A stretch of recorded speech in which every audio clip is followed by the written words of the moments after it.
Hello दोस्तों, नमस्कार। Platinum classes Gorakhpur में आपका स्वागत है। दोस्तों, हम पढ़ रहे हैं मिक्सचर एलिगेशन, जिसको बोलते हैं मिश्रण का। हमारा ये दूसरा लेक्चर है और इससे पहले हमने 11 क्वेश्चन कर लिए हैं। अगर आपने इससे पहले क्लासेस नहीं की हैं तो उस क्वेश्चन को जाके देखिए, तो आपका बेसिक क्लियर हो जाएगा और आगे के क्वेश्चन आपको अच्छे तरीके से समझ में आएंगे। ठीक है, तो ठंडी बहुत ज़्यादा है, तो उम्मीद करते हैं आप अच्छे से पढ़ाई कर रहे होंगे और टाइम बहुत कम है। एक डेट शीट भी सर्कुलेट हो रहा है, उसी के हिसाब से आपके एग्जाम्स होने हैं 17 और 18 फरवरी को। ये 99% तो क्लियर है, ऑफिशियल साइट पे आ जाएगा तो वो भी क्लियर हो जाएगा। देखते हैं हमारा क्वेश्चन जो था कि इस क्वेश्चन में जो हमारा लास्ट क्वेश्चन था उसको देखिए। हमारा जो लास्ट क्वेश्चन है वो क्वेश्चन हमने ये किया था कि मिश्र धातु P में 76% टिन है और 20% जस्ता है, और मिश्र धातु Q में 84% टिन है और 12% जस्ता है।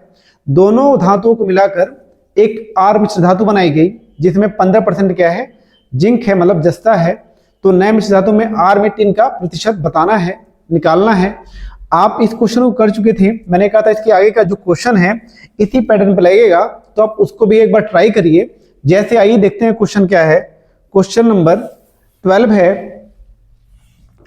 अच्छा, जो ये ऑप्शंस हैं वो डेसिमल के फॉर्म में है, तो आपको दशमलव वाली वैल्यू देख के पहले ही घबराना नहीं है। आपको ये समझना है कि इस क्वेश्चन को जैसे पहले किया था, मतलब 11 नंबर के क्वेश्चन को, वही मेथड इस पे भी अप्लाई करना है।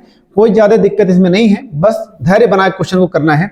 हमारा जो क्वेश्चन है, मिश्र धातु P में 62% टिन है और 10% जस्ता है, और मिश्र धातु Q में 66% टिन है और 4% जस्ता है।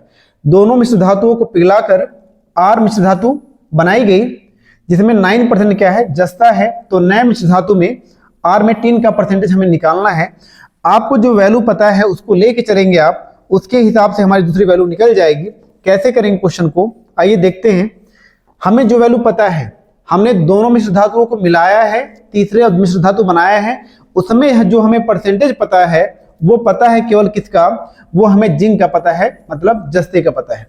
तो अगर जस्ते का पता है तो उसको लेके चलिए, उससे जो रेशियो बनता है वही रेशियो आपका क्या होना चाहिए, टिन का भी होता है। ये हम पढ़ चुके हैं।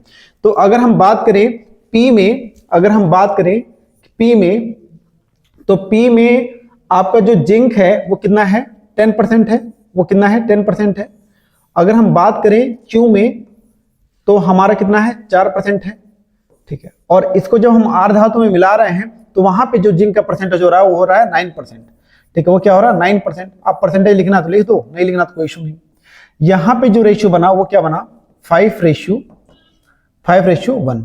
यानी कि जो हम जिंक लेके चल रहे हैं, P में जो हम जिंक लेके चल रहे हैं या जस्ता लेके चल रहे हैं, Q में हम जो जिंक लेके चल रहे हैं, ये दोनों जो रेशियो बन रहा है वो 5:1 के अनुपात में आ रहा है। यही रेशियो किसका आना चाहिए, यही रेशियो आना चाहिए टिन का भी, जब उसका रेशियो हम बनाएंगे।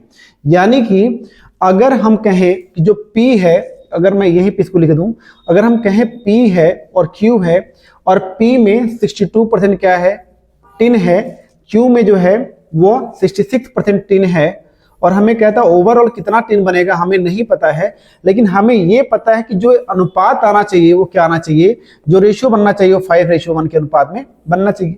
ठीक है, अब क्या कर सकते हैं हम, आप ये जानते हैं कि हमारा जो अनुपात बनेगा वो कितना बनेगा, 5:1। अब अगर हम देखें इस क्वेश्चन को, तो नए मिश्र धातु R में टिन का आपको परसेंटेज निकालना है। ओवरऑल परसेंटेज कितना है आपका, ये आपको नहीं पता। यानी कि अगर हमारा जो ये रेशियो बन रहा है, इस रेशियो का जो सम होता है वो कितना हो जाएगा, 5 और एक 6। ये जो सम होता है 6 यूनिट, वो क्या होता है, बराबर होता है किसके, इन दोनों के डिफरेंस के।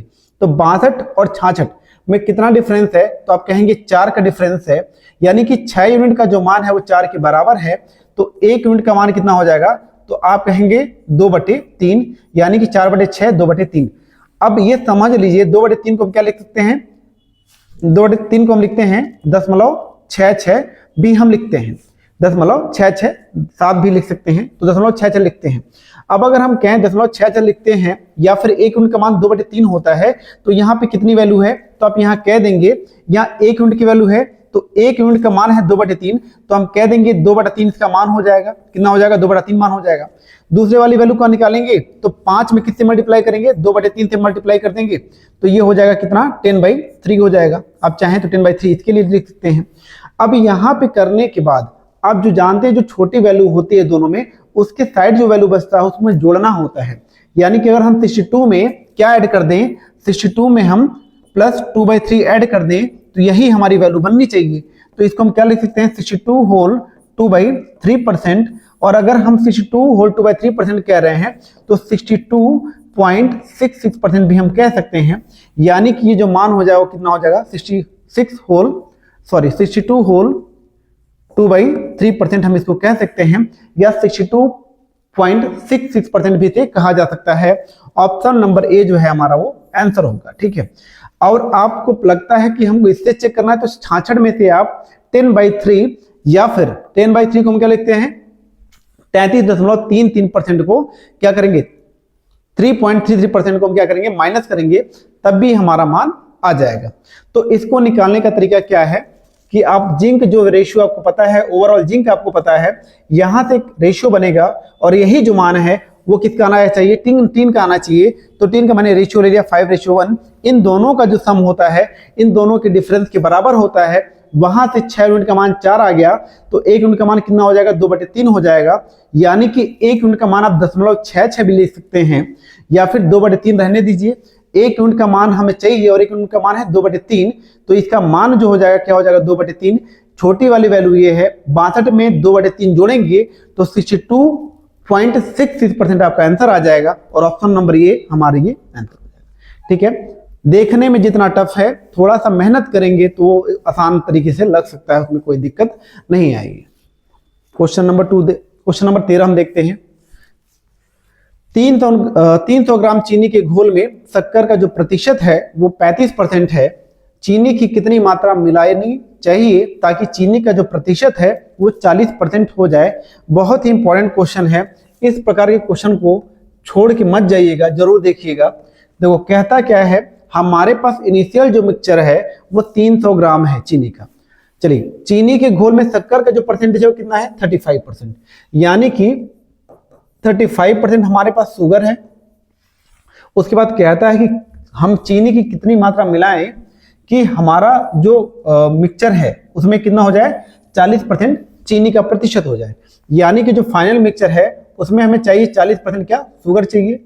आप मिला क्या रहे हैं? आप चीनी को मिलाना चाहते हैं। यहां भी आप शुगर की बात कर रहे हैं, यानी कि शुगर है, शुगर मिलाना है और शुगर चाहिए। चीनी है, चीनी मिलाना है और फाइनली मिक्सचर में हमें चीनी का परसेंटेज चाहिए। यानी कि जो वैल्यू अगर यहाँ पे चीनी दिया हुआ है, फाइनल आपको जो मिक्सचर चाहिए वो चीनी चाहिए, तो मिला भी रहे हैं चीनी, तो 100% मानेंगे। कैसे मानेंगे 100%? अगर चीनी है और चीनी में हम चीनी ही मिलाते हैं तो चीनी का जो परसेंटेज है, एक्यूरेसी है, वो 100% क्या है? वो चीनी ही है। इसलिए हम दूसरी वैल्यू क्या लेते हैं? 100% लेते हैं। समझ में आई बात? किस कंडीशन में? जब तीनों सेम हो तब। अगर नहीं सेम होगा तो उसकी भी बात करेंगे, 1-2 क्वेश्चन के बाद वो भी आ जाएगा। अब बड़े में से छोटा घटा लीजिए, यहाँ पे आपका बचेगा 60 और यहाँ आपका बचेगा कितना? 5। हमारा जो रेशियो बन गया वो क्या बन गया? 12:1। ठीक है। अच्छा, ये 12 इनिशियल मिक्सचर है और इसका मान दिया हुआ कितना? 300 ग्राम। कितना है? 300 ग्राम। किसका मान है? ये 12 यूनिट का मान है। तो अगर 1 यूनिट का मान आपसे पूछ लिया जाए तो आप कहेंगे 300/12, और यहाँ से 12 दूना 24 और 12×25 60। 1 यूनिट का मान आ गया 25, और आप मिला कितना रहे हैं? 100%। और जो 100% की वैल्यू दी है वो कितनी है? 1 यूनिट, और 1 यूनिट का मान कितना है? 25 ग्राम। तो आप कहेंगे हमें 1 यूनिट मिलाना होगा, यानी कि हमें 25 ग्राम क्या मिलाना होगा? चीनी मिलाना होगा, जिसे फाइनल मिक्सचर में जो हमारा वैल्यू होगा वो कितना हो जाएगा? 40% हो जाएगा शुगर का। ठीक है, ऑप्शन नंबर सी आपका राइट आंसर हो जाएगा। ठीक है, क्वेश्चन को बड़े आराम से देखिए। थोड़ा बहुत कंफ्यूजन हो सकता है क्वेश्चन में आपको, लेकिन अगर 1-2 बार आप रिवीजन कर लेंगे तो जो डाउट्स आपके दिमाग में आ रहे हैं वो सारे क्लियर हो जाएंगे। मिक्सचर लिगेशन में ऐसा होता है कि आप अगर उस पर कमांड है तो बहुत से बड़े बड़े क्वेश्चन को 30 सेकेंड 20 सेकेंड में लगा सकते हैं, जिसके लिए आपको कम से कम 50 सेकेंड 1 मिनट की जरूरत पड़ती है। ठीक है, तो ये आपके प्रोसेस को बहुत ईजी कर देता है। आगे देखिए, 248 ग्राम चीनी के मिश्रण में चीनी का जो प्रतिशत है वो 37% है। कितनी मात्रा में चीनी मिलानी चाहिए ताकि चीनी का जो प्रतिशत हो 44% हो जाए। ये आपके लिए होमवर्क रहेगा, क्योंकि इससे पहले वाला क्वेश्चन सेम इसी पैटर्न पे है। आप लगाइए, अगर आपका आंसर आ जाता है तो आपका कॉन्फिडेंस बढ़ेगा और आपको ये लग जाएगा कि हाँ, आपको चीजें समझ में आ रही हैं। अगला क्वेश्चन है 500 ml चीनी के घोल में चीनी का जो प्रतिशत है वो 33% है। कितनी मात्रा में पानी मिलाना चाहिए ताकि चीनी का प्रतिशत 27% हो जाए। आप पहले क्वेश्चन को समझो। कहता है कि जो हमें शुगर है, जो हमारे पास चीनी है, उस चीनी का जो मात्रा है वो कितना है, 33% है। ठीक है, कितना है, 33% है। हमसे कहता है कि हमें पानी मिलाना है और फाइनल मिक्सचर में हमें क्या चाहिए, 27% हमें क्या चाहिए, चीनी चाहिए, शुगर चाहिए। ठीक है। अच्छा, एक चीज आप देखिए कि आप मिला क्या रहे हैं। आप अगर चीनी मिला रहे हो तो यहाँ 100% होगा। आप क्या मिला रहे हैं, पानी मिला रहे हैं, यानी कि अगर पानी मिला रहे हैं तो ये क्या होगा, 0% हो जाएगा। यानी कि चीनी था, चीनी चाहिए लेकिन मिला रहे हैं पानी, तो यहाँ पे हम 0% रखेंगे। अगर आप यहाँ चीनी था, चीनी चाहिए होता और चीनी मिलाते हैं तो ये 100% रखा जाता। ये हर जगह अप्लाई होगा। जब भी सेम क्वांटिटी आपके पास है और सेम क्वांटिटी आपको चाहिए और सेम क्वांटिटी आप मिला रहे हैं तो आपका 100% माना जाता है। अब देखिए यहाँ पे जब आप घटाएंगे ये हो जाएगा 27 और ये मान कितना हो जाएगा आपका, ये हो जाएगा 3 3 6। तो रेशियो ले लीजिए, यहाँ हो जाएगा 3 से 9 और 3 से 2, ये हो जाएगा 9:12। आप कहते हैं कि चीनी की कितनी मात्रा, कितना पानी डालना चाहिए। पानी आप डाल रहे हैं 2 यूनिट। आपको पहले का मिक्सचर पता है कितना है, वो 9 है और 9 जो यूनिट है, जो 9 यूनिट है उसका मान कितना दिया हुआ है, तो आप कहेंगे उसका मान दिया है 540। तो 1 यूनिट का मान कितना हो जाएगा, तो आप कहेंगे 1 यूनिट का मान हो जाएगा 540/9 और यहाँ से हो जाएगा 60। 1 यूनिट का मान आ गया 60। आपको चाहिए पानी कितना मिलाया है, 2 यूनिट। तो 2 यूनिट के मान के लिए 60 में किससे गुणा कर दें हम, 2 से, तो आप आ जाएगा आंसर 120। आप कहेंगे 120 ml पानी हमें मिलाना होगा। जो राइट आंसर होगा वो होगा आपका ऑप्शन नंबर सी। यहाँ पे आप देखिए, कहने का मतलब है चीनी वाले क्वेश्चन आए सेम तो भी मैंने दिखा दिया। चीनी के अलावा अगर पानी की बात की जाए तो भी आपको समझ में आना चाहिए क्वेश्चन कैसे लगाया जाएगा। ये दूसरा क्वेश्चन कर लिया गया। इस तरह के जब भी क्वेश्चन आए तो आप कंफ्यूज नहीं होंगे। बहुत ज्यादा कंफ्यूजन होता है कि बच्चे यहाँ 100% लेते हैं हर जगह, लेकिन आपको ध्यान रखना है कि सब कब आपको 100% रखना है और कब आपको वहां पे 0% रखना है, ये आपके दिमाग में होना चाहिए। आगे क्वेश्चन देखिए, क्वेश्चन नंबर 16 है, रेत और सीमेंट के 50 ग्राम मिश्रण में 45% सीमेंट होता है। कितना रेत मिलाया जाना चाहिए जिससे सीमेंट का प्रतिशत 10% हो जाए। ये आपका होमवर्क हो सकता है, लेकिन मैं समझाऊं थोड़ा सा। तो आप देखेंगे 50 ग्राम मिश्रण है, पहले हमें नहीं पता कि कितना मिलाना है, लेकिन सीमेंट का जो परसेंटेज है वो कहेंगे आप 45% है। 45% आपके पास क्या है, सीमेंट है। अगर 45% आपका सीमेंट है, आपको फाइनल मिक्सचर में क्या चाहिए, सीमेंट चाहिए। कितना, 10%, यानी कि हमें 10% जो वैल्यू आए वो सीमेंट की वैल्यू आए, वो सीमेंट की वैल्यू आए। लेकिन आप मिला क्या रहे हैं, आप मिला रहे हैं इसमें रेत। ठीक है, आप क्या मिला रहे हैं, रेत।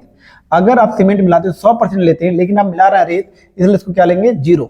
अब यहाँ देखिए ये मान हो जाएगा 10 और ये मान हो जाएगा 35। रेशियो लेंगे तो ये होगा 2 और ये हो जाएगा 5 दूनी 10, 5 7 35, 7। ये हो जाएगा 2:7 का अनुपात आ गया। अब आप देखिए जो पहले हमारा रेत और सीमेंट का मिक्सचर था उसमें 50 ग्राम क्या था, मिश्रण था, यानी कि 2 का मान दिया हुआ है। 2 जो यूनिट है उसका जो मान है वो कितना है, 50 ग्राम है। उसका मान कितना है, 50 ग्राम। तो 1 यूनिट का जो मान आ जाएगा वो कितना आ जाएगा, आप कहेंगे 25 ग्राम आ जाएगा। कितना आ जाएगा, 25 ग्राम। अगर 1 यूनिट का मान 25 है और हमने मिलाया है रेत, जो रेत मिला है वो 0% है, लेकिन वो वैल्यू में कितना यूनिट है, 7 यूनिट। तो 7 यूनिट का मान कितना हो जाएगा, 7 × 25। तो आप कह देंगे 25 × 7 175 होता है, ये 175 ग्राम आपका मान आ जाएगा। यही आपका राइट आंसर हो जाएगा। ऑप्शन नंबर बी आपका करेक्ट आंसर है, ध्यान दीजिएगा। आगे चले, क्वेश्चन नंबर 16 हो गया। क्वेश्चन नंबर 17 की तरफ चलिए। चीनी और पानी के एक घोल में 5% चीनी होता है। यदि 200 ग्राम पानी वाष्पित हो जाता है तो चीनी का प्रतिशत 15% हो जाता है। तो मूल मात्रा के घोल का पता लगाइए। क्वेश्चन को समझेंगे तो हो जाएगा। इसको रिवर्स ऑर्डर से भी कर सकते हैं या फिर जैसे दिया उसको वैसे कर ले। चीनी और पानी के घोल में 5% चीनी होता है। 5% हमारा क्या है, चीनी होता है। ठीक है, 5% क्या है, चीनी है। ठीक है, इसको थोड़ा सा 5% आपका चीनी है, 5% चीनी है। अगर ये 5% चीनी है, फिर कहता है कि 200 ग्राम पानी वाष्पित हो जाता है तो चीनी का प्रतिशत 15% हो जाता है। अगर हो गया तो ये कितना हो गया, 15% हो गया। ठीक है, अब यहां पे वैल्यू क्या लेनी है आपको ये समझना है। आप यहां क्या वैल्यू लेंगे, आप लेंगे, देखो यहां आपके पास चीनी है, आपके पास यहां क्या है, चीनी है। यहां पे वाष्पित क्या हो रहा है, तो वाष्पित होगा जल, यानी कि वाटर वाष्पित होगा, मतलब उसका वेपरेशन होगा। तो यहां हम क्या लेंगे, 0%। अब यहां देखेंगे तो ये हो गया 15 और ये हो गया आपका 10। और जब रेशियो लेंगे आप तो ये हो जाएगा 3:2। क्या हो जाएगा, 3:2। अब एक बात देखिए, हमसे पूछा है कि मूल मात्रा के घोल का पता लगाइए। मूल मात्रा वाली वैल्यू ये हो जाएगी, जो चीनी और पानी का एक घोल है जिसमें 5% क्या है, चीनी है, तो मूल मात्रा वाली वैल्यू ये 3 आ जाएगी। हमें चाहिए 2 यूनिट का मान, हमें पता है जो हमने पानी वाष्पित हुआ है उसका मान है 2 यूनिट, और 2 यूनिट का जो मान दिया है वो कितना दिया है, आप कहेंगे 200 ग्राम। कितना दिया है, 200 ग्राम। तो 1 यूनिट का मान अगर आपसे पूछा जाए तो आप कह देंगे 1 यूनिट का मान हो जाएगा 100 ग्राम। अगर 1 यूनिट का मान 100 ग्राम है तो मूल जो मात्रा थी उसमें चीनी और पानी का मिक्सचर कितना था, 3 यूनिट। तो 1 यूनिट का मान है 100, तो 3 यूनिट का मान आपको चाहिए। तो यहाँ पे आप क्या करेंगे, 3 में 100 का मल्टीप्लाई कर देंगे, आपका जो आंसर आएगा वो कितना हो जाएगा, 300 ग्राम। ये हमारा आपका फाइनल जो इनिशियल मिक्सचर था उसमें 300 ग्राम क्या था, चीनी मतलब शुगर और वाटर था। ऑप्शन नंबर डी आपका राइट आंसर। ठीक है, क्वेश्चन नंबर 18 देखिए, 18 क्वेश्चन नंबर में है, उसमें क्या कहता है, 540 ml चीनी के घोल में चीनी का जो प्रतिशत है वो 37% है। कितनी मात्रा में घोल निकाला जाता है और चीनी से बदल दिया जाता है ताकि चीनी का प्रतिशत 44% हो जाए। ध्यान दीजिएगा दोनों क्वेश्चन में, इससे पहले वाले क्वेश्चन में जो था उसमें हम क्या किए हैं, उसमें 5% चीनी था। यदि 200 ग्राम पानी क्या होता है, वेपरेट हो जाता है, वाष्पित हो जाता है, पानी उड़ रहा है, पानी निकल रहा है, उसकी बात कर रहे हैं। और यहाँ पे देखिए कि क्वेश्चन में क्या है, यहाँ क्वेश्चन में कहता है कि हमारे पास 37% क्या था, शुगर था, चीनी था। क्या था, चीनी था। अगर 37% चीनी था, 34 टाइप का लग रहा है, इसको रिएज करो। अगर हम कह दें चीनी का जो वो था, अगर चीनी की बात करें तो चीनी कितना था, 37%। ठीक है, फिर कहता है कि फाइनल मिक्सचर में हमें 44% क्या चाहिए, 44% हमें चीनी चाहिए। क्या चाहिए, चीनी चाहिए। अच्छा, आप जो बदल रहे हैं पानी को, वो किससे बदल रहे हैं, आप चीनी से बदल रहे हैं। यानी कि यहाँ पे चीनी की बात की जा रही है, और अगर यहाँ चीनी की बात की जा रही है तो ये मान कितना आ जाएगा, 100 आ जाएगा। कितना आ जाएगा, 100। दोनों क्वेश्चन को ध्यान दे देखोगे तो डिफरेंस माइनर सा है, लेकिन अगर आप 0 लेंगे तो चीजें बदल जाएंगी, इसलिए ध्यान रखिएगा। माइनर डिफरेंस से आपके आंसर बदल जाते हैं, इसलिए हमें कब 0 लेना है और कभी हमें 100% लेना है, ये आपको पता चलना चाहिए। और मुझे उम्मीद है कि अभी तक आपको पता चल चुका होगा। 100 में से 44 घटाएंगे कितना होगा, 56। उसके बाद अगर हम इसमें घटाएंगे तो 4, ये 4 3 7, ये बन गया 7 8 56, 1:9, 8:1। अब हमसे कह रहा है 540 ml चीनी के घोल में जो चीनी का प्रतिशत था कितना, 37% था। हमसे कहता है कि कितनी मात्रा में घोल निकाल ली जानी चाहिए। ठीक है, आप देखिए 8 1 9 ये कुल मात्रा है, 8 1 9, और जो 9 यूनिट का मान दिया है वो कितना दिया है, 540 ml दिया है। तो 1 यूनिट का मान कितना हो जाएगा, तो आप कहेंगे 540/9, और यहाँ से 1 यूनिट का जो मान आ जाएगा वो कितना आ जाएगा, वो आ जाएगा 9 चौक 56, 9 6 54, यानी कि 60 ml। अगर 1 यूनिट का मान आ गया 60, और आपने चीनी को जो बदला है वो कितना बदला है, 1 यूनिट, और 1 यूनिट का मान कितना है, 60, तो आपका आंसर कितना हो जाएगा, ऑप्शन नंबर बी, यही आपका राइट आंसर हो जाएगा, ऑप्शन नंबर बी। यानी कि यहाँ पे आप कह देंगे जो शुगर की वैल्यू आएगी वो कितनी आएगी, 60, जो आपने बदला है किससे, घोल से। क्लियर है। एक बार क्वेश्चन को रिवीजन जरूर करिएगा। मैं बता रहा हूं इस चैप्टर में चीजें बहुत आसान लगती हैं लेकिन कंफ्यूजन होता है। 1-2 बार क्वेश्चन को देख लेंगे तो आपको सारे डाउट क्लियर हो जाएंगे। क्वेश्चन नंबर 19 देखिए, एक जार में पूरी तरह से 56% शराब के मिश्रण से भरा हुआ है। 25 ml मिश्रण को पानी से बदल दिया जाता है ताकि शराब का परसेंटेज 42% हो जाए। जार की क्षमता का पता लगाना है। आप ध्यान से देखोगे तो जो जार है उसमें शराब कितना है, आप कहेंगे 56%। कितना है? 56%। आपसे ये कहेगा कि हमने शराब को बदला है पानी से, यानी कि यहाँ क्या आ जाएगा, पानी आ जाएगा। लेकिन फाइनल मिक्सचर में आपको क्या चाहिए, जो फाइनल मिक्सचर है उसमें क्या चाहिए, आपको शराब चाहिए। शराब कितना है? 42% है, तो यहाँ पे फाइनल मिक्सचर में शराब चाहिए 42%। आपने शराब को बदला पानी से, तो ये पानी की वैल्यू कितनी हो जाएगी? 0। अब देखिए यहाँ पे 0% ये मान हो जाएगा, ये हो गया 42 और ये हो जाएगा आपका 14। अब अगर हम 7 से डिवाइड करें तो 7 यहां हो जाएगा डायरेक्ट 3:1 का हमारे ये वैल्यू बन गई। ठीक है, अब एक देखोगे आप तो आपको ये समझ में आएगा 125 ml क्या किया गया है, शराब को बदला गया है पानी से। जो ये वैल्यू है वो 1 यूनिट वाली है और 1 यूनिट का जो मान दिया हुआ है वो कितना दिया हुआ है, तो आप कहेंगे 125 ml। कितना दिया हुआ है? 125 ml। अगर 1 यूनिट का मान 125 ml है तो यहाँ कुल मिक्सचर कितना है? 4 यूनिट का, तो 4 गुणे अगर हम 125 कर दें तो हमारा आंसर आ जाएगा 500 ml और यही हमारा इनिशियल मिक्सचर की वैल्यू आ जाएगी 500 ml। अगर ऑप्शन में दिख रहा है तो ऑप्शन नंबर डी आपका राइट आंसर है।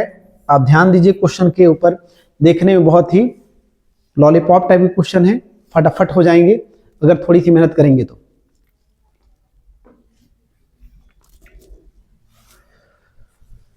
दो बर्तनों में दूध के पानी का अनुपात 5:2 है और 8:5 है। दोनों मिश्रण को किस अनुपात में मिलाया जाना चाहिए ताकि अनुपात 9:4 हो जाए? ऐसा क्वेश्चन हम पहले भी कर चुके हैं, लेकिन अगर आप भूल चुके हैं तो फिर से एक बार देख लीजिए। हम दोनों बर्तन की बात कर रहे हैं, बर्तन ए और बर्तन बी, दोनों से मिक्सचर उठाना है और तीसरे मिक्सचर में डालना है और रेशियो क्या बनाना है? 9:4 बनाना है। आप ध्यान दीजिए, पहले में मिल्क और वाटर है, दूसरे में मिल्क और वाटर है। जब भी ऐसे क्वेश्चन आएंगे आप एक वैल्यू को लेके चले, या तो मिल्क लेके चले या तो वाटर लेके चले, चाहे इसमें चाहे उसमें किसी में भी लेके चल सकते हो। अगर हम मिल्क लेके चले तो पहले मिक्सचर में जो मिल्क है वो कितना है? वो 5 है और मिक्सचर की वैल्यू कितनी है? 5 और 2 कह देंगे आप 7। ठीक है, दूसरे वाले अगर हम कंटेनर की बात करेंगे तो उसमें 8:9 है, जिसमें क्या है? 8 क्या है आपका मिल्क है और कुल मिक्सचर क्या है? 8 5 13। ठीक है, उसी तरीके से हमारा जो फाइनल मिक्सचर बन रहा है उसमें 9 यूनिट क्या है? आपका मिल्क है और कुल मिक्सचर कितना है? 13। ठीक है, आपको बस यही करना है।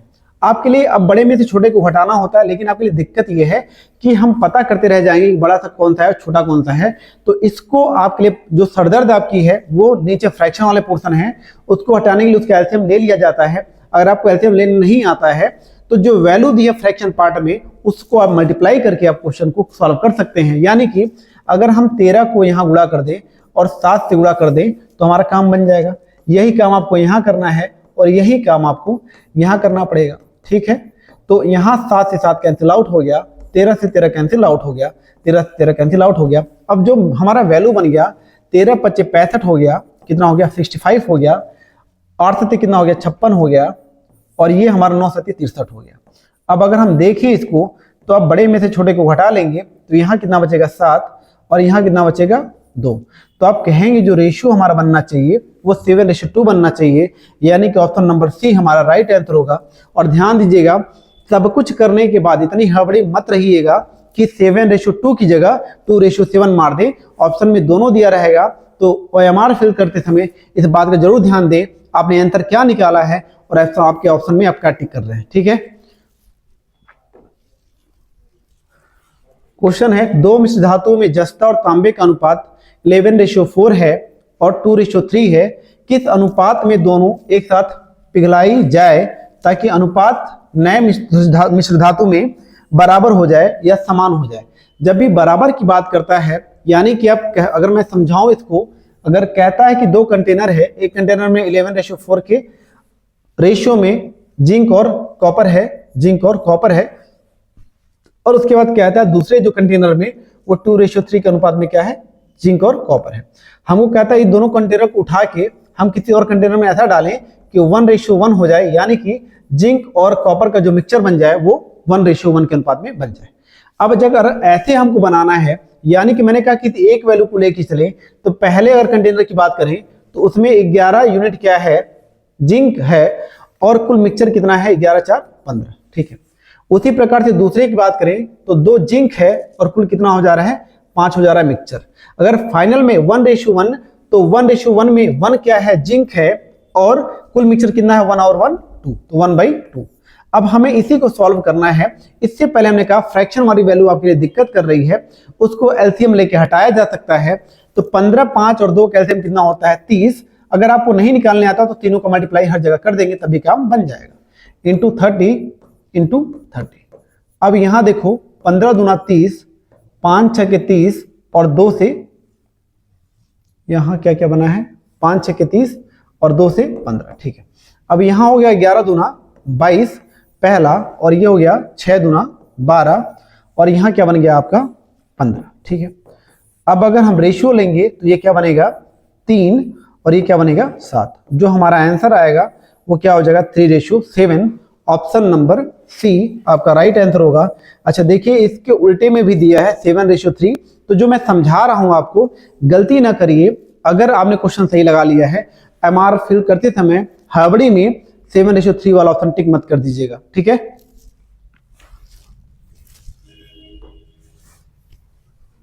एक धातु P में जिंक और कॉपर का अनुपात 7:3 है और धातु Q में जिंक और कॉपर का अनुपात 3:5 है। दोनों मिश्र धातुओं को किस अनुपात में मिलाया जाए ताकि यह अनुपात 11:9 हो जाए। इसके पहले जो पहले आपने क्वेश्चन किया है वो सेम क्वेश्चन है, तो इसका मैं होमवर्क दूंगा, आप लगाएं या फिर ना लगाएं, ये आपकी मर्जी है। लेकिन अगर आपको चीजें समझ में आ गई हैं तो हर स्टूडेंट जो भी वीडियो देख रहा है वो इस क्वेश्चन को जरूर लगाए और समझे कि क्या कॉन्सेप्ट यूज किया गया है, क्या वो सारा कॉन्सेप्ट आपको क्लियर हो पाया है कि नहीं हो पाया है। क्वेश्चन नंबर 23 देखिए, एक बाल्टी में 5:3 के अनुपात में 2 तरल पदार्थ A और B का मिश्रण होता है। यदि मिश्रण के 16 लीटर को तरल B के 16 लीटर से बदल दिया जाता है तो अनुपात 3:5 हो जाता है। तो बाल्टी में तरल B का कितना भाग था। ये क्वेश्चन इंपॉर्टेंट है, कंफ्यूजन भी बच्चों को बहुत ज्यादा होता है, तो ध्यान दीजिएगा। अगर हम बात करें कि हमारे पास बाल्टी है A और B और अनुपात कितना है 5:3, ठीक है। उसके बाद कहता है कि B के मिक्सचर को हमने बदला है जिससे अनुपात कितना हो जाता है 3:5 हो जाता है, 3:5 हो जाता है। आप बदल किसको रहे हैं ये ध्यान दीजिए, आप किसको बदल रहे हैं, आप बदल रहे हैं B को, यानी कि A का जो भी वैल्यू है कांस्टेंट रहना चाहिए। यहाँ A का मान 5 है, यहाँ A का मान 3 है, ऐसा नहीं हो सकता है। आपने छेड़छाड़ जो किया है वो B के साथ किया है, तो A पे कोई प्रभाव नहीं पड़ना चाहिए, यानी ये दोनों बराबर होना चाहिए। बराबर कैसे करें, यहाँ गुणा कर दीजिए 5 से, यहाँ गुणा कर दीजिए 3 से, 3 से गुणा यहाँ हुआ तो 3 से गुणा यहाँ भी होगा, 5 से यहाँ हुआ तो 5 से यहाँ भी होगा। तो ये हो गया 15 और ये हो गया 9 और ये हो गया 15 और ये हो गया 25, ठीक है। अब थोड़ा सा देखते हैं कि क्या करना है। ये 25 हो गया, ये 9 हो गया, ये 15 हो गया और ये 15, ये वैल्यू बराबर हो गई।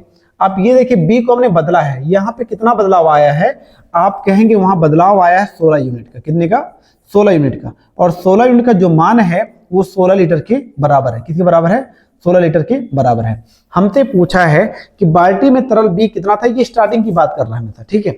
अब आप यहां से निकालने के लिए 2 तरीके हैं जो आप निकाल सकते हैं। आप 1 यूनिट का मान जानते हैं, कितना आएगा, यहां से 1 लीटर आएगा। 1 यूनिट का मान कितना आएगा 1 लीटर आएगा। अगर 1 यूनिट का मान 1 लीटर आएगा तो 15 और 9 कितना होता है 25 होता है। कितना होता है 25। मैं दोनों तरीके यहां देखता हूं। थोड़ा सा एक पहला मेथड यहां क्या यूज करेंगे, इनिशियल देखेंगे हम, तो 15 और 9 कितना होता है 25 यूनिट, और 25 यूनिट में किससे गुणा कर देंगे 1 से, तो इनिशियल जो वैल्यू हो जाएगी वो 25 लीटर हो जाएगी। लेकिन अरे कितना है 25 और 9 24, ठीक है। 25 और 9 कितना है 24,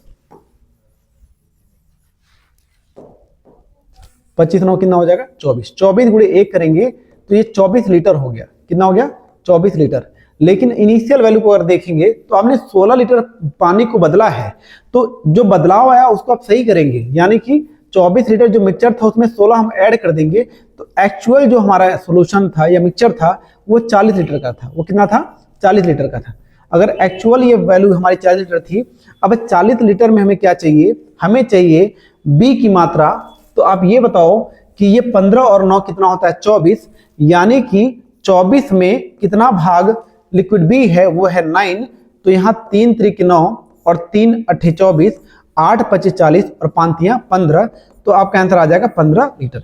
या फिर आप क्या लगा सकते हैं, जो भी बदलाव आने के बाद हुआ है वो वैल्यू कितनी हो गई 15 और 25। ये इनिशियल वैल्यू होती है फाइनल वैल्यू। फाइनल वैल्यू की जो मात्रा है वही हमारी वैल्यू एक्चुअल में है, क्योंकि हमने पानी को बदला है। तो अगर एक ये इससे आप लगा पाए तो ठीक है, नहीं तो आप 15 और 25 यूनिट को जोड़िए, कितना हो गया 40 यूनिट। एक यूनिट का मान कितना है 40 लीटर, तो यहाँ पे एक यूनिट का मान है 1 लीटर, तो 40 यूनिट का मान कितना हो जाएगा, आप कह देंगे 40 लीटर। कितना हो जाएगा 40 लीटर। यही हमारा फाइनल मिक्सचर है। अगर फाइनल मिक्सचर यही बनना है तो हमारा इनिशियल वैल्यू कितना है 15 और 9, तो आप 15 बटे कितना कर दें 9, हमें 9 की वैल्यू चाहिए, तो आप कह देंगे 9 बटे 24। कितना कह देंगे 9 बटे 24। तो यहाँ पे भी जो मान आएगा वो कितना आ जाएगा 15 लीटर आएगा। आपको 16 लीटर यहाँ जोड़ने की जरूरत नहीं पड़ेगी। तो आप दोनों तरीके से क्वेश्चन को लगा सकते हैं। आप इस क्वेश्चन को लगा लेंगे। ऑप्शन नंबर बी आपका राइट आंसर है 15 लीटर। इस क्वेश्चन को अगर मैं आपके लिए होमवर्क दे दूं तो आप ये बात समझ पाएंगे कि मैंने यहाँ पे समझाया क्या है और क्वेश्चन करना क्या है। अगर 23 नंबर क्वेश्चन आप समझ पाएंगे तो 24 नंबर क्वेश्चन हो जाएगा। नहीं होता है कमेंट करके कमेंट बॉक्स में बोलिएगा, इस क्वेश्चन को करा दिया जाएगा। ठीक है, 24 क्वेश्चन हो जाएगा। फिर उसके बाद अगर हम करें 25 नंबर की बात, तो 25 नंबर का क्वेश्चन क्या है, 4 लीटर पानी के साथ दूध का निश्चित मात्रा का मूल्य 54 रुपए प्रति लीटर है। यदि शुद्ध दूध 60 रुपए प्रति लीटर है तब मिश्रण में दूध की मात्रा ज्ञात कीजिए। आप ये बताइए कि हम ये कह दें जो शुद्ध दूध है प्योर मिल्क है वो कितने रुपए है 60 रुपए प्रति लीटर है। और जब हम पानी मिला दे रहे हैं तो हमारा जो मिक्सचर बन जा रहा है वो 54 रुपए प्रति लीटर के हिसाब से हम बेच रहे हैं। आप ये बताइए ये मिल्क है और ये भी दूध में पानी मिला तो ये दूध बना दिया हमने, तो ये भी मिल्क हो गया। अच्छा, आपने मिलाया क्या है पानी, तो ये वैल्यू क्या लेंगे आप 0 लेंगे। आप अभी तक सीखते यही आ रहे हैं। तो ये हो गया 54 और ये हो गया आपका 6। तो यहाँ वैल्यू हो जाएगी 9:1 की। क्या हो जाएगी 9:1 की। अच्छा, यहाँ जो पानी है ये पानी की जो बात किया जा रहा है, आपने पानी कितना है यहाँ पे 1 यूनिट, पानी कितना मिला है 4 लीटर, यानी कि जो 1 यूनिट है उसका मान कितना है 4 लीटर है। कितना है 4 लीटर है। अगर 1 यूनिट का मान है 4 लीटर, हमें चाहिए मिल्क की वैल्यू, मिल्क कितना यूनिट है 9, तो 9 में किससे गुणा कर दें हम 4 से कर दें, ये कितना हो जाएगा 36 लीटर। कितना हो जाएगा ये 36 लीटर। ऑप्शन नंबर बी आपका राइट आंसर। ठीक है, इस क्वेश्चन को भी आप कर सकते हैं। ये सारे क्वेश्चन जो आपको कराए जा रहे हैं वो प्योर बेस्ड हैं एलिगेशन पे, मिश्रण पे। प्रॉफिट लॉस के क्वेश्चन भी लगाए जाते हैं, रेशियो के क्वेश्चन भी लगाए जाते हैं, CISA क्वेश्चन भी एलिगेशन के थ्रू लगाए जाते हैं, लेकिन मैं अभी केवल बता रहा हूं एलिगेशन के क्वेश्चन जो उस पर पूछे जाते हैं। पहले क्वेश्चन को देखिए, कहता है कि एक जंगल में, लिखा नहीं है ये मान लीजिए, ठीक है, एक जंगल में खरगोश और कबूतर हैं। यदि शीर्षों की मतलब सिरों की गिनती की जाए तो 100 की जाती है और पैरों की गिनती की जाए तो 290 की जाती है, तब खरगोश की संख्या बतानी है, क्या होगी। आप ये बताइए, अगर कोई खरगोश है उसको हम रैबिट ही बोलते हैं, उसके कितने पैर होते हैं, आप कहेंगे 4 पैर। अगर हम कह दें कि पिजन है तो पिजन कितना होता है, तो उसके होते हैं 2 पैर। और एक बात समझिए, पैरों की कुल गिनती करने पे कितना आ रहा है 290। हम ऐसे क्वेश्चन करते समय हम मान लेते हैं कि अगर केवल रैबिट होता तो उस रैबिट के कितने पैर होते हैं 4, तो 100 रैबिट होंगे, क्योंकि संख्या कितनी है सिरों की 100 है। अगर सर 100 दिख रहे हैं, सर हमारा 100 दिख रहा है तो वो तो बदलेगा नहीं, वो तो उतना ही होगा, पैर किसी कितना भी हो, लेकिन अगर सिर हमारा 100 दिख रहा है तो वो उतना ही रहेगा। अगर हमने कह दिया कि सभी के सभी क्या है, सभी के सभी अगर रैबिट हैं, तो अगर एक रैबिट के 4 पैर होते हैं तो 100 रैबिट के कितने पैर हो जाएंगे, तो आप कह देंगे 400। कितने हो जाएंगे 400। अगर हमने सभी के सभी पिजन मान लिया, कबूतर मान लिया है, कबूतर के 2 पैर होते हैं तो कुल कितने कबूतर के पैर हो जाएंगे, तो आप कह देंगे 200 हो जाएंगे। लेकिन एक्चुअल में जो हमारी गिनती है वो कितनी आ रही है, ओवरऑल 290 आ रही है। तो आप एलिगेशन लगा दो, बड़े में छोटे को हटा दो। यहाँ बचा आपका 90 और यहाँ आपका बचा 110। 0 कैंसिल आउट। ये इनिशियल वैल्यू आ गया 9:11 का। अगर हम इन दोनों को जोड़ दें, 11 9 कितना होता है 20, और 20 यूनिट का मान कितना दिया हुआ है, आप कह देंगे 100 दिया हुआ है। ठीक है जी। अगर 1 यूनिट का मान यहाँ से निकाला जाए तो आप कहेंगे 1 यूनिट का मान जो है तो कितना हो जाएगा, 5 हो जाएगा। अगर 1 यूनिट का मान है 5 और रैबिट पूछा गया है तो रैबिट कितने यूनिट है, आप कहेंगे 9, तो 9 में किससे गुणा कर दें हम, 5 से कर दें तो ये कितना हो जाएगा 45। यानी कि अगर बात की जाए किसकी, खरगोश की, तो हमारा जो जंगल में खरगोश हैं वो कितने हैं, 45। अगर आपकी रैबिट की बात की जाए, अगर आपकी पिजन की बात की जाए तो आप किससे मल्टीप्लाई कर देंगे, 5 में 11 से, उनकी संख्या कितनी हो जाएगी, 55। ध्यान रखिएगा संख्या किसकी पूछी गई है, ये बहुत इंपॉर्टेंट है, आप इस तरह क्वेश्चन को जरूर देख के जाना है आपको। अब ये क्वेश्चन अगला वाला है, एक पार्किंग में कुछ दोपहिया और कुछ चरपहिया वाहन है, यदि वाहनों की संख्या 110 हो और पहियों की संख्या 300 है तो दोपहिया वाहन ज्ञात करने हैं। अभी जो पहला क्वेश्चन बताया गया, जैसे कबूतर हैं और जैसे क्या हैं, खरगोश हैं, उसी हिसाब से दोपहिया वाहन है और चारपहिया वाहन है। आप जानते हैं दोपहिया वाहन में 2 टायर होंगे और चारपहिया वाहन में 4 टायर होंगे। उसी कॉन्सेप्ट को लगा लीजिएगा जो इससे पहले किया गया है। अगर उस कॉन्सेप्ट को जनरेट करने के बाद आपका आंसर आ जाता है तो आप मान के चलिए जितना भी आपने क्वेश्चन अभी तक किया है वो सारे क्वेश्चन का कॉन्सेप्ट आपका क्लियर है। मैं उम्मीद करता हूँ ये सारे क्वेश्चन आप लगा लेंगे। क्वेश्चन नंबर 27 हमारा लास्ट क्वेश्चन है। आप इस क्वेश्चन को लगा के कमेंट बॉक्स में कमेंट जरूर करें कि आपका आंसर कितना आ रहा है। मिक्सचर रिलेशन हमारा इसी के साथ समाप्त होता है। प्रैक्टिस सेट जब हम करेंगे तो और भी बहुत सारे क्वेश्चन उसमें रहेंगे जो आपके डाउट्स को क्लियर करेंगे। तब तक के लिए हम अलविदा कहते हैं, हम मिलते हैं फिर आपसे। Okay, thank you.